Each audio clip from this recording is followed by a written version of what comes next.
سلام، خالد دانشیار یم. تاسې دا ویډیو په خالد ټیک یوټیوب چینل کې ګورئ. یو څو ورځې وړاندې تقریبا د جولای په 5 تاریخ باندې کیدای شي تاسې په ایډسنس اکاونټ کې که چېرته موبایل کې تاسې استفاده کوئ هم ورنه او یا په کمپیوټر کې استفاده کوئ، نو په دې برخه کې به تاسو ته یو نوټیفیکیشن راښکاره کېږي چې دلته لیکلي دي چې anchor ads will start appearing on a wider screens such as the desktop after July 19th. یعنې د 19 تاریخ نه وروسته به په لویو سکرینونو کې کوم اډ ښکاره کېږي؟ اینکر ایډز. اوس اینکر ایډز څه ته ویل کېږي؟ تاسې به په موبایل کې کتلي وي کله چې تاسې خپل ویب سایټ خلاص کړئ یا د یو بل چا ویب سایټ خلاص کړئ چې په هغه باندې اعلانات وي، نو په پورته برخه کې یا په لاندې ساحه کې د ایډ یو قسم ایډ ښکاره کېږي، اعلان ښکاره کېږي چې هغې ته اینکر ایډ ویل کېږي. نو دا به وایي څنګه کېږي؟ 19 د جولای نه وروسته به په لویو سکرینونو کې، یعنې مخکې په دې کمپیوټر کې لیپټاپ یا ډیسکټاپ کې نه ښکاره کېده، نو په اوس د 19 د جولای نه وروسته به په دې کې هم ښکاره کېږي. دا واقعا د بلاګر لپاره، یعنې څوک چې ویب سایټ لري او له هغې نه ګټه کوي، د هغوی لپاره ډېر زیات ښه ده. ښه په دې ده چې موبایل کې ښکاره کېده خو په کمپیوټر کې نه ښکاره کېده، نو دا به ستاسې انکم تقریبا 15 الا 20% زیات کړي. یعنې څومره چې تاسې ګټه کوئ د 15% یا 20% زیات کړي. اوس زه تاسو ته عملي یې ښیم چې دا اینکر ایډ په کوم قسم باندې به ښکاره کېږي. زه به راشم د ایډز سیکشن ته. ښه، نو زه د ایډز سیکشن ته راغلم او په دې ځای کې زما ویب سایټ راښکاره کېږي چې فایند بیسټ ټریکس.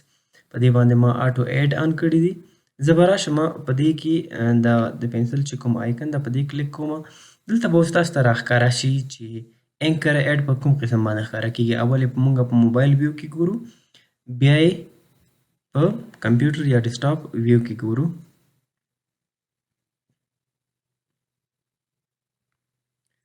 زه ګورئ دلته تاسو د خپل ویب سایټ هغه پریویو ښیي که نه، لکه دلته دا زما ویب سایټ ده. ګورئ کله چې زه سکرول کوم یعنې لاندې راوړم په دې برخه کې ماته څه شی راښکاره کېږي؟ یو اعلان راښکاره کېږي. دې ته څه ویل کېږي؟ دې ته اینکر ایډ ویل کېږي. ګورئ دلته لاندې ورسره لیکلي دي چې آټو ایډ اگزامپل اینکر. نو دا کولی شو چې موږ یې کینسل کړو او بېرته یې راښکاره کړو. په دې شکل باندې یوزر کولی شي چې ښکاره یې کړي پټ کړي بېرته. نو همدغه به د 19 تاریخ نه وروسته په ډیسکټاپ کې هم ښکاره کېږي. ګورئ زه به تاسو ته فقط یې وښیم چې په کوم قسم به ښکاره کېږي. اوس دا زما د ویب سایټ یا زما د بلاګ هغه ویو ده. ګورئ کله چې زه لاندې راوړم نو پورته ماته څه ښکاره کېږي؟ اوس دغه اعلان ښکاره کېږي. کوم قسم اعلان ده؟ اینکر ایډ ده. یعنې زیاتره کوم بلاګر چې دي هغوی یا یوټیوبر چې دي هغوی په ایډسنس اکاونټ کې دغه آپشن ورکړی و چې ستاسې د 19 تاریخ نه وروسته به ستاسې په کمپیوټر سایز کې یعنې ستاسې په بلاګونو کې به اینکر ایډ آن کېږي. نو زیاتره پوښتنه هم مانه کړې وه، نو ما ویل چې راځئ یو ویډیو ورباندې جوړه کړو چې تر څو پورې ټول خبر شي. البته دا د یوټیوبر لپاره، یعنې څوک چې یوټیوب لري، یوټیوب چینل لري، هغه مانیټایز شوی وي، هغوی لپاره هېڅ ګټه نه کوي. خو هغه څوک چې بلاګ لري او مانیټایز شوی وي نو د هغوی لپاره به واقعا دا ډېره زیاته ګټه وکړي. نو دغه لنډه ویډیو وه د ایډسنس هغه د اپډیټ په اړه باندې غوښتل مې چې تاسو ته معلومات درکړم. هیله ده چې په ورباندې پوه شوي یاستئ.